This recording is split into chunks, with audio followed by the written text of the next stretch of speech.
compartiendo con hermanos en la fe.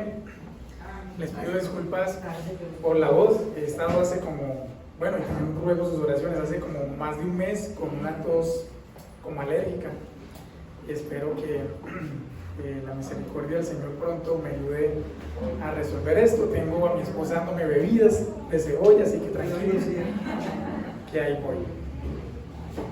Gracias a Dios por el tapabocas, ¿cierto? Reconozcamos la soberanía del Señor. Primer libro de Reyes, capítulo 12, versículo 1 a 15. Reconozcamos la soberanía del Señor. Primer libro de Reyes, capítulo 12, versículo 1 a 15. Quiero comenzar con una pregunta, y por favor sea honesto con usted mismo y con el Señor. ¿Qué es lo que más le cuesta reconocer en la vida?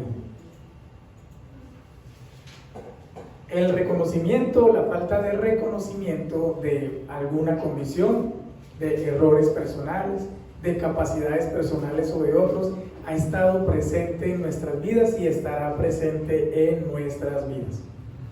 Y si usted se ha preguntado qué es lo que más le cuesta reconocer, debe ir básicamente a la raíz del asunto. ¿Qué es lo que nos impide que podamos reconocer algo de nosotros, actitudes o de alguien? Y básicamente meditando en esto encontré que hay dos cosas. Nos cuesta reconocer algo, nos cuesta reconocer a alguien precisamente por nuestro orgullo. O el segundo motivo que encontraba para esto es nuestra ignorancia. ¿Qué es lo que más le cuesta reconocer? ¿Cierto? Y una de las cosas que nos cuesta reconocer como creyentes es precisamente la soberanía del Señor. ¿Y por qué nos cuesta reconocer la soberanía del Señor en nuestras vidas? Algunos por ignorancia mientras despiertan a este asunto, pero a otros porque nos encanta sentir que tenemos el control de nuestras vidas, de nuestras cosas, de nuestra propia condición. ¿Y cuán equivocado estamos en este punto, cierto? Yo quiero invitarle a que leamos, por favor, en el primer libro de Reyes, capítulo 12, versículo 1 a 15, y a continuación leo a favor de ustedes. Roboam fue a Siquem porque todo Israel había venido a Siquem para hacerle rey. Y aconteció que cuando lo oyó Jeroboam, hijo de Nabat, que aún estaba en Egipto, a donde había huido delante del rey Salomón y habitaba en Egipto, enviaron a llamarle. Vino pues Jeroboam y toda la congregación de Israel y hablaron a Roboam diciendo: tu padre agravó nuestro yugo, mas ahora disminuye tú algo de la dura servidumbre de tu padre y del yugo pesado que puso sobre nosotros, y te serviremos. Y él les dijo: idos y de aquí a 3 días volved a mí. Y el pueblo se fue. Entonces el rey Roboam pidió consejo de los ancianos que habían estado delante de Salomón su padre cuando vivía, y dijo: ¿cómo aconsejáis vosotros que responda a este pueblo? Y ellos le hablaron diciendo: si tú fueres hoy siervo de este pueblo y los sirvieres, y respondiéndoles buenas palabras les hablares, ellos te servirán para siempre. Pero él dejó el consejo de que los ancianos le habían dado, y pidió consejo de los jóvenes que se habían criado con él, y estaban delante de él. Y él les dijo: ¿cómo aconsejáis vosotros que respondamos a este pueblo que me ha hablado diciendo: disminuye algo del yugo que tu padre puso sobre nosotros? Entonces los jóvenes que se habían criado con él le respondieron diciendo: así hablarás a este pueblo que te ha dicho estas palabras: tu padre agravó nuestro yugo, mas tú disminúyenos algo.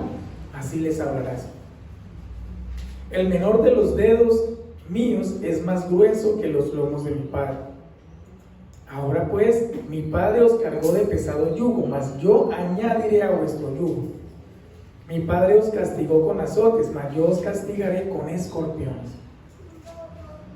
Al 3er día vino Jeroboam con todo el pueblo a Roboam, según el rey lo había mandado, diciendo: volved a mí al 3er día.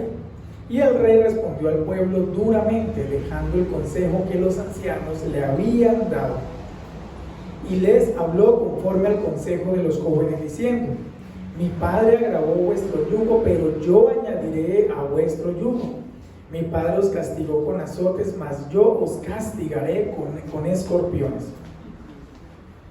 Y no oyó el rey al pueblo, porque era designio de Jehová para confirmar la palabra que Jehová había hablado por medio de Ahías silonita a Jeroboam, hijo de Nabat. El Señor añada bendición a su palabra.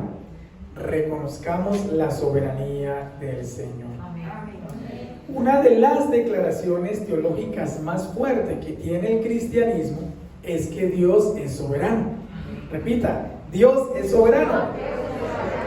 Esto significa básicamente dos cosas: que nuestro Dios prepara sus propios planes y los lleva a cabo en su propio momento y a su manera. Nuestro Dios como soberano prepara sus propios planes y los lleva a cabo en su momento, en su propio momento y a su manera. Por eso les hacía la pregunta en cuanto al reconocimiento. ¿Qué es lo que más le cuesta reconocer? Porque una de las cosas que hemos podido notar es que a nosotros los cristianos nos cuesta reconocer la soberanía del Señor, y esa soberanía tiene esas implicaciones. Y yo les decía al principio que nos cuesta reconocerla porque nos gusta tener el control de las cosas, de nuestras acciones, de nuestras decisiones, de nuestros espacios, de nuestras pertenencias y de nuestro tiempo. Nuestro buen Dios proclama su soberanía a Israel al manifestarle y llevar a cabo a través de su historia los planes que tenía para ellos. Otra cosa que tenemos que notar en este recorrido histórico de Israel es que su infidelidad, que queda de manifiesto en estos libros de Reyes, nunca fue un impedimento para que la voluntad o los planes de nuestro buen Dios se llevaran a cabo. Testimonio de ello es lo que precisamente hace el libro de Reyes en el capítulo 8, versículo 56. Salomón estaba dando un discurso de bendición para con el pueblo. El pueblo había acudido a Jerusalén con motivo de una convocatoria muy especial: la consagración del templo que se había edificado bajo la dirección de Salomón. Y estas son las palabras, o una parte de las palabras, que Salomón da en esa bendición: bendito sea el Señor, que conforme a sus promesas ha dado descanso a su pueblo Israel. No ha dejado de cumplir ni una sola de las gratas promesas que hizo por medio de su siervo Moisés. Los libros de Reyes muestran la infidelidad de sus reyes y también del pueblo del Señor. Pero a pesar de eso, el Señor no dejó de cumplir ninguna de sus promesas, ni tampoco ninguna de sus sentencias, por causa del pecado del pueblo. El pasaje que estamos considerando hoy en el primer libro de Reyes, capítulo 12, es importante en la historia de Israel, y es algo que también tenemos que destacar en esta mañana. Y también lo es en la teología cristiana, porque registra los acontecimientos que llevarían al cisma, es decir, a la gran ruptura de Israel. Cuando hablamos del cisma de Israel, nos estamos refiriendo a ese momento histórico en que se da una reconfiguración, es decir, un nuevo orden político en el que 10 de las 12 tribus de Israel pasaron a autodenominarse Israel, y las otras dos restantes, Judá y la pequeñísima Benjamín, serían reconocidas como Judá. Y si bien es cierto, el cisma o esta gran ruptura es importante, ¿cierto? Es importante como evento histórico. No obstante, lo más significativo que tenemos que ver en este pasaje es cómo el Dios soberano, con su infinito poder y su infinita sabiduría, dirige la historia de Israel para que se cumplan sus propósitos. Dios siempre está dirigiendo la historia de su pueblo, la historia de la humanidad, para que se cumplan sus propósitos. Entonces, mis hermanos, en ese reconocimiento de la soberanía del Señor, lo primero que tenemos que saber es que Dios lleva a cabo su voluntad. Dios lleva a cabo su voluntad. Y en este primer libro de Reyes, capítulo 11, versículo 9 a 13, el corazón de Salomón se había apartado del Señor. Es lo que se registra. A pesar de que en 2 ocasiones el mismo Señor se le había aparecido y le había prohibido que siguiera a otros dioses. Como consecuencia de la infidelidad de Salomón, el Señor en su enojo le anuncia entonces una terrible sentencia. Puedes estar seguro, Salomón, de que te quitaré el reino y se lo daré a uno de tus siervos. Y es que ya era una condición declarada. Si los descendientes de David, su dinastía, me son fieles, yo les conservo la unidad del reino. Pero no sucedió así con su inmediato sucesor, que era Salomón. Y por eso el Señor continúa diciéndole: lo arrancaré de la mano de tu hijo. ¿Cuál era el hijo de Salomón registrado en el pasaje que leímos? Roboam. Jeroboam era su siervo, ¿cierto? Que se había dicho acá. Y a este, es decir, a Roboam, no le quitaré todo el reino, sino que le dejaré una parte, la cual yo he escogido. Hasta en eso el Señor manifiesta su soberanía, declarando su propósito. Pues bien, la historia siguió su rumbo, ¿cierto? Y en el capítulo 12, versículo 1 a 15 del primer libro de Reyes, se nos muestra cómo nuestro Dios soberano dirigió la historia para que se cumpliera su propósito declarado a Salomón. Llama la atención que se está dando la coronación de Roboam, que es el sucesor de Salomón. Pero esta coronación de Roboam, allí en el primer versículo del capítulo 12, se nos dice que no acontece en Jerusalén, que era la capital del reino. Allí debería haber acontecido la coronación. Pero no fue allí, sino que se da en la población de Siquem, que era una población distinguida, pertenecía a la tribu de Efraín, es decir, la tribu más representativa de las tribus del norte. ¿Y por qué acontece esto así? Y la explicación que se da es que al parecer Roboam tuvo que acudir allí para su coronación porque necesitaba asegurar la lealtad de las tribus del norte. Podemos notar de entrada que los versículos 1 a 3 queda en evidencia que el reinado de Roboam empieza debilitado. Y es que no puede haber reino, ni puede haber rey sin la lealtad de unos súbditos.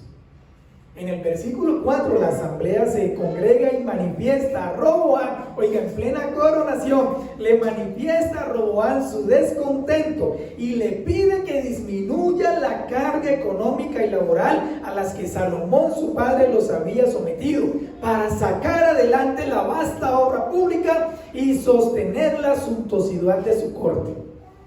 En otras palabras, la asamblea le dice a Roboam en Siquem: tu padre fue muy duro con nosotros. Esto es una denuncia, le está manifestando su cansancio, su dolor, su angustia.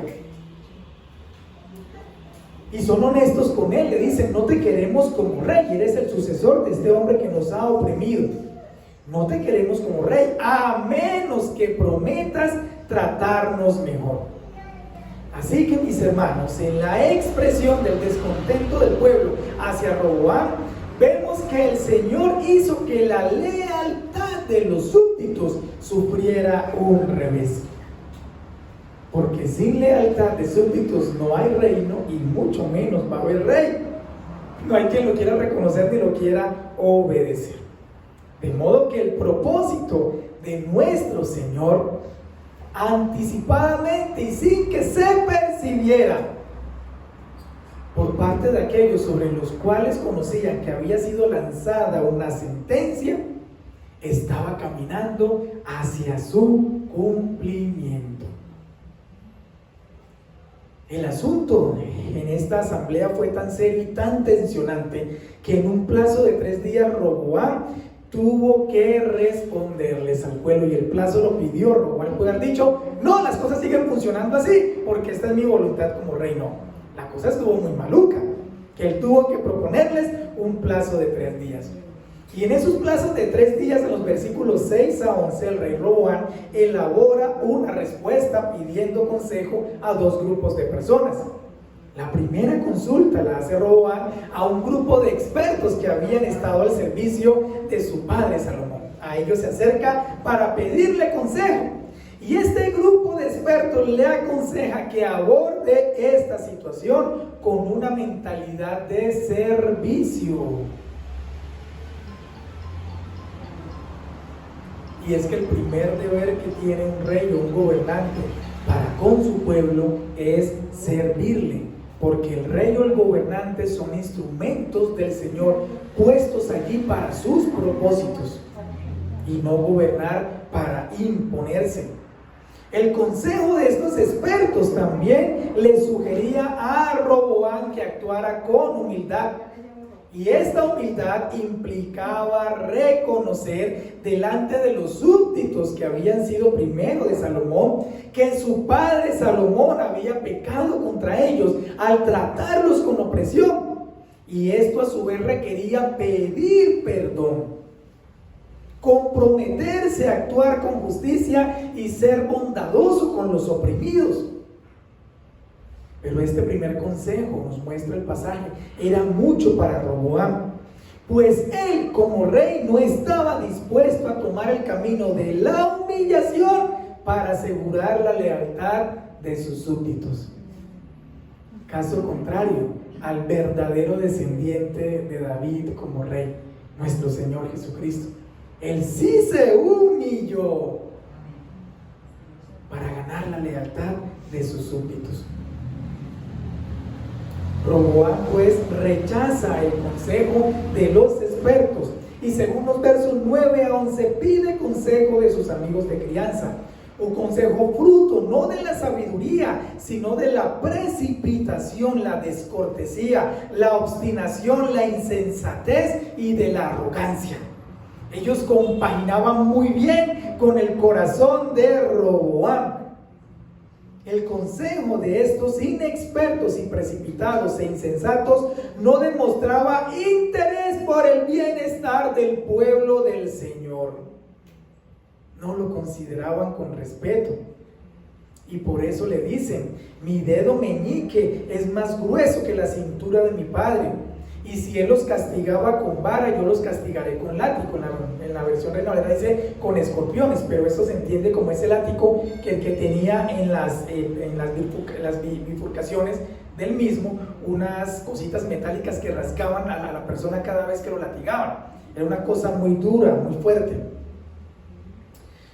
La respuesta direccionada por el consejo de los amigos llega, según el pasaje, a la asamblea en los versículos 12 y 14, 3 días después, pero llega con un lenguaje ofensivo.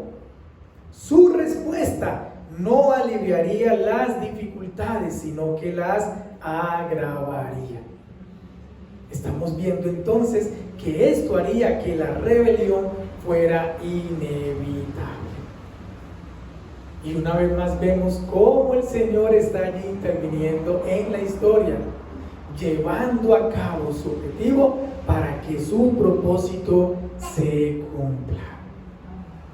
Al llegar al versículo 15 comprendemos que ni Roboam ni sus amigos consejeros supieron leer las señales de los tiempos, señales que mostraban que el Dios soberano estaba llevando a cabo un plan en Israel. Y por eso el versículo 15 declara con tanta contundencia: las cosas tomaron este rumbo por designio o por voluntad del Señor, a fin de que se cumpliera lo que ya él le había dicho a Jeroboam, el siervo de Salomón, por medio de el hijo de Nabat, que era un profeta.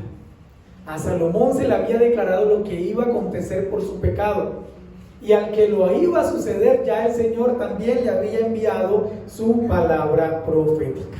El propósito que él tenía para con Israel por medio de ese elegido. ¿Qué tenemos con esto, mis hermanos? Israel no olvidaría una vez más una gran lección. El Dios de Israel es soberano. y sigue activo guiando la marcha de la vida de su pueblo y la de los seres humanos en todas las naciones a fin de que sus propósitos se cumplan.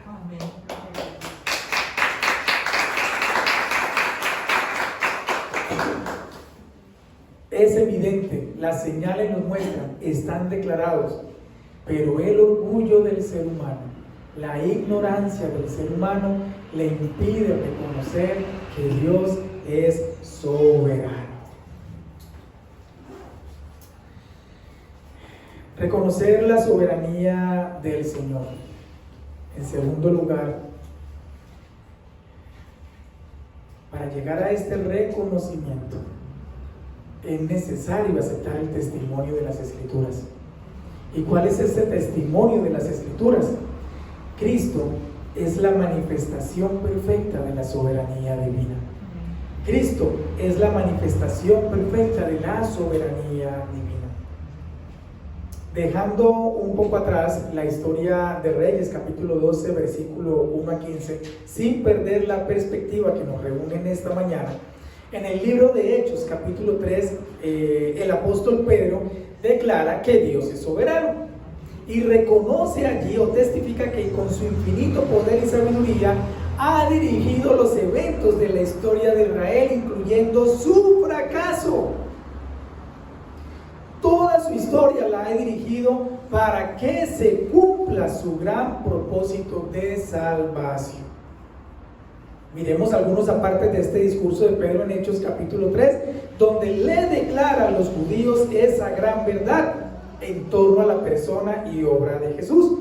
Yo les voy a leer o a recitar esos apartes tomados de la Nueva Versión Internacional. Y mire cómo lo dice: el Dios de Abraham, de Isaac y de Jacob, el Dios de nuestros antepasados, ha glorificado a su siervo Jesús.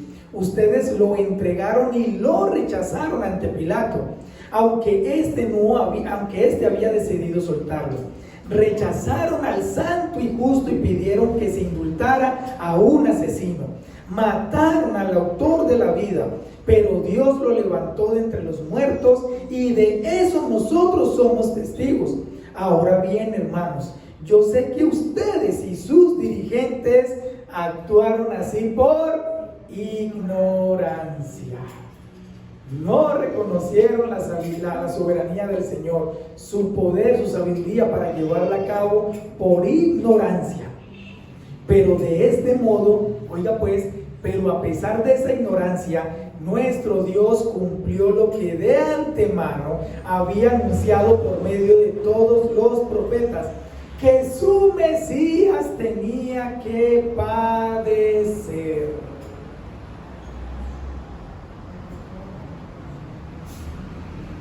Nuestro Dios es soberano y lo que Él decreta, eso se cumple en su tiempo y a su manera.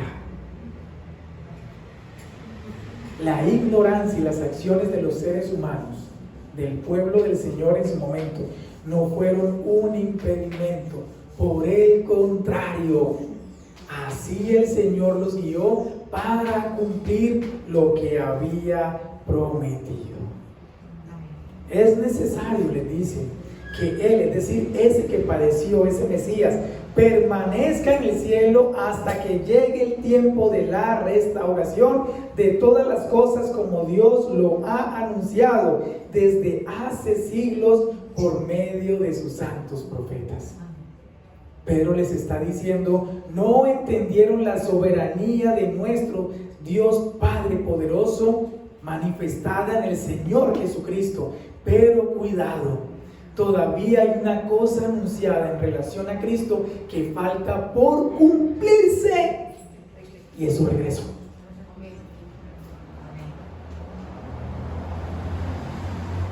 Y a eso, el infinito poder de nuestro Dios, su inagotable sabiduría, se han comprometido en cumplirlas. Se está cumpliendo.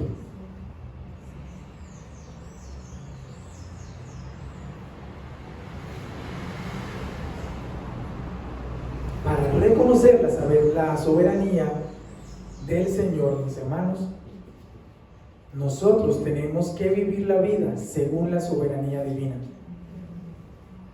Si usted no tiene esta perspectiva de la soberanía divina y no se somete a ella para vivirla, para acatarla, usted no la está reconociendo.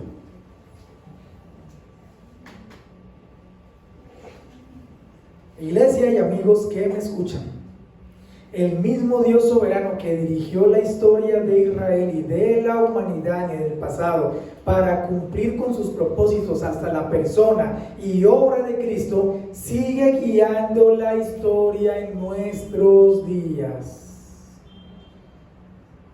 para cumplir con la restauración de todas las cosas con el regreso de Cristo. No sabemos cuándo va a acontecer este regreso, eso es cierto, pero lo cierto es que está prometido y que las señales que el mismo Señor nos dejó nos dicen que cada vez más el regreso del Señor Jesucristo está cerca.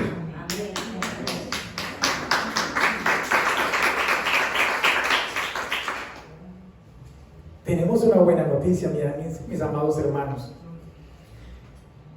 Y esta buena noticia nos invita a que nosotros como iglesia no debemos estar temerosos por todo cuanto acontece en nuestros días.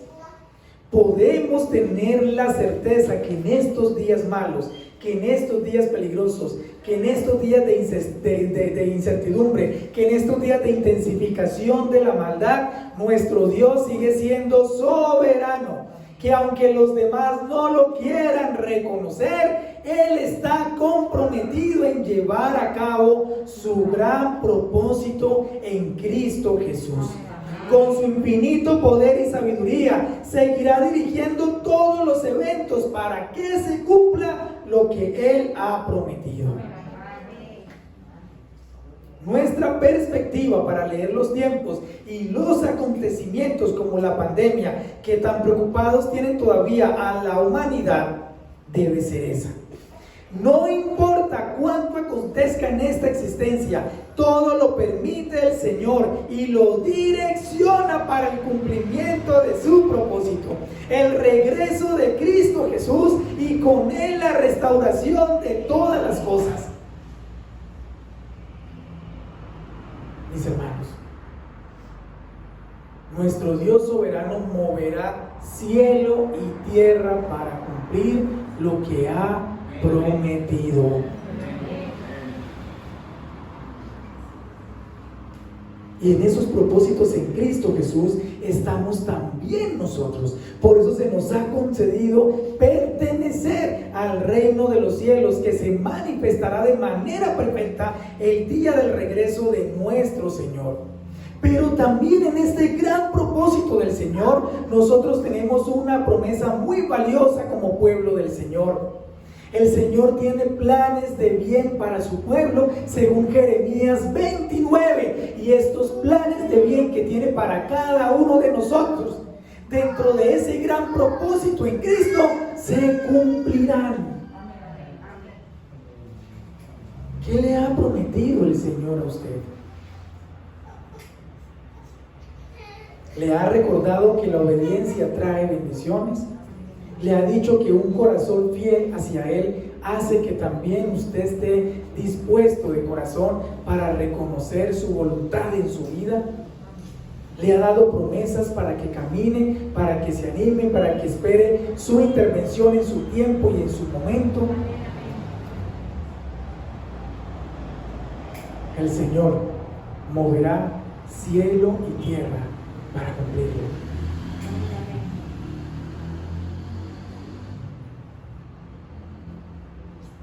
Así le cuesta reconocer la soberanía del Señor. Lo mejor es someternos a ella. Si el creyente se afianza dentro de esta perspectiva que nuestro Dios es soberano, su infinito poder y sabiduría seguirá dirigiendo todos los eventos de nuestra historia para sus propósitos. Entonces, mis hermanos, nuestra vida debe ser vivida como siervos del Señor haciendo su voluntad. Y su voluntad, en primer lugar, es que nos determinemos a ser siervos fieles a su palabra, siervos fieles a sus promesas, siervos fieles a sus obras, siervos fieles a su gran comisión, que es anunciar a todo el mundo las buenas nuevas de salvación y hacer discípulos en Cristo. Mis hermanos, esto requiere también urgencia de nuestras partes, conciencia de ese reconocimiento, pues nos dice la palabra claramente que la fe en nuestros días se verá amenazada, al punto que muchos abandonarán esta fe para seguir las inspiraciones engañosas y doctrinas diabólicas. Primera Timoteo capítulo 4 versículo 1 y 2. Como siervos del Señor, como siervos del reino de Cristo, también estamos llamados a esperar el cumplimiento de sus propósitos, de los propósitos de nuestro buen Dios, en humildad y no en arrogancia. Qué lección tan dura para Roboam, qué lección tan dura para Israel. Y el Señor les volvería a dar esta lección en el cautiverio. Ya la sentencia estaba dada de Moisés y su infidelidad los llevó a que se cumpliera, pero lo asumieron con arrogancia. Les envió profetas para que se arrepintieran y no quisieron, hasta que el cautiverio llegó. La Biblia nos anima a que nosotros no asumamos este mismo camino del pueblo de Israel frente a la soberanía del Señor.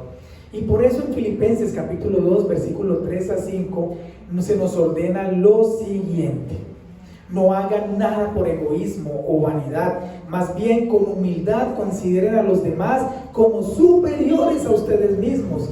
Cada uno debe velar no solo por sus propios intereses, sino también por los intereses de la humildad de los demás. La actitud de ustedes debe ser como la de Cristo Jesús. No consideró su condición como Dios, sino que se despojó para venir a servir a los pecadores, haciendo la voluntad del Padre. Finalmente, mis hermanos, vivir la vida según la voluntad del Señor mientras esperamos el cumplimiento de sus propósitos requiere que estemos fervientes en la oración. Santiago 5, 16 y 18. ¿Sabe por qué el creyente debe estar comprometido de manera ferviente con la oración? Porque nuestro Dios tiene propósitos. Ya los ha declarado. Y tiene también un plan con cada uno de nosotros dentro de ese propósito en Cristo. A través de la oración, el Padre Celestial nos llevará a lo que se ha propuesto lograr. Porque en la oración reconocemos que estamos para servirle al Padre Celestial en Cristo Jesús. Porque en la oración nos sometemos, nos humillamos. Porque en la oración el Padre alimenta nuestras vidas, nos fortalece. Y porque en la oración nos sensibiliza para entender, para discernir lo que Él quiere hacer con nosotros y lo que está haciendo en medio de nuestros días.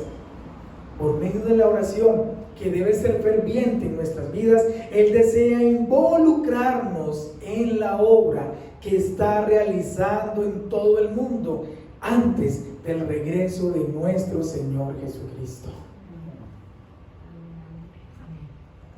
El mismo llamado tenemos con la lección que el pueblo de Israel debía de aprender.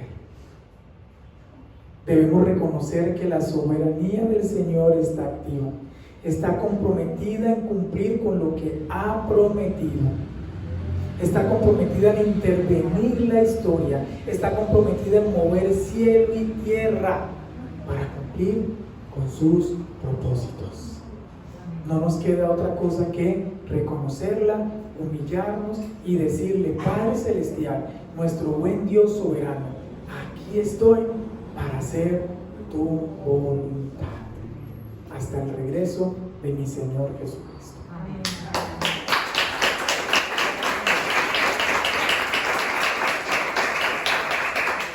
quiero pedirle que en esta mañana oremos. Oremos y usted le entregue al Señor. Si en su corazón hay dificultad en reconocer la soberanía del Señor, dígale: Señor, ayúdame con la ignorancia, ayúdame con el orgullo, ayúdame a tomar un corazón humilde. Pero también es un tiempo hermoso para orar al Señor y decirle: Señor, permite que mis familiares también entren en ese plan soberano tuyo. Reconozcan a Jesucristo como Señor y Salvador de sus vidas. A mis amigos, a mis vecinos, permíteles también entender que una vez sometidos a Cristo, están para comprender el plan que tienes para cada uno de ellos en tu reino, y de esa manera vivan. Nuestro Dios soberano, poderoso, sabio, tenemos que con un corazón humilde reconocer que tú estás dirigiendo también la historia en nuestros días, Señor. Y nos estás dirigiendo para que sepamos, Señor, que todo está apuntando hacia el regreso de nuestro Señor Jesucristo. Lo estás cumpliendo, Padre soberano. Y te rogamos para que nuestras mentes estén abiertas a discernir, por la acción de tu Espíritu Santo, esas señales, esas circunstancias que tú estás llevando hasta allí.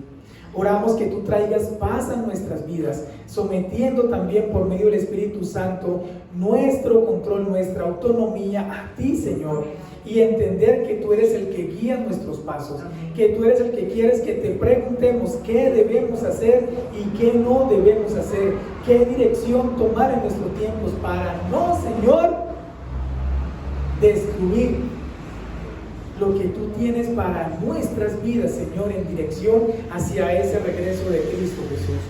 Oramos también que nos des un corazón entendido, Señor, para someternos y rogar que tú nos dejes ver cuál es el llamado que tienes para cada uno de nosotros. ¿Con qué propósito nos trajiste al reino de Cristo? Además del reconocimiento de su plan de salvación en nuestras vidas. Los talentos, los dones que nos has dado, permítenos ponerlo al servicio, Señor, y buscarte en una oración incansable, de tal manera que podamos, Señor, disfrutar la comunión que Cristo nos ha concedido para contigo, Padre Celestial, pero también para de allí, Señor, entender cómo es que tú quieres que nos movamos, cómo es que tú quieres que respondamos a esa obra que estás haciendo en todo el planeta. Somos tus instrumentos, somos tus siervos, Señor soberano, y estamos para hacer tu voluntad. A ti sea la alabanza y la gloria por los siglos de los siglos. Amén. Iglesia, el Señor les bendiga.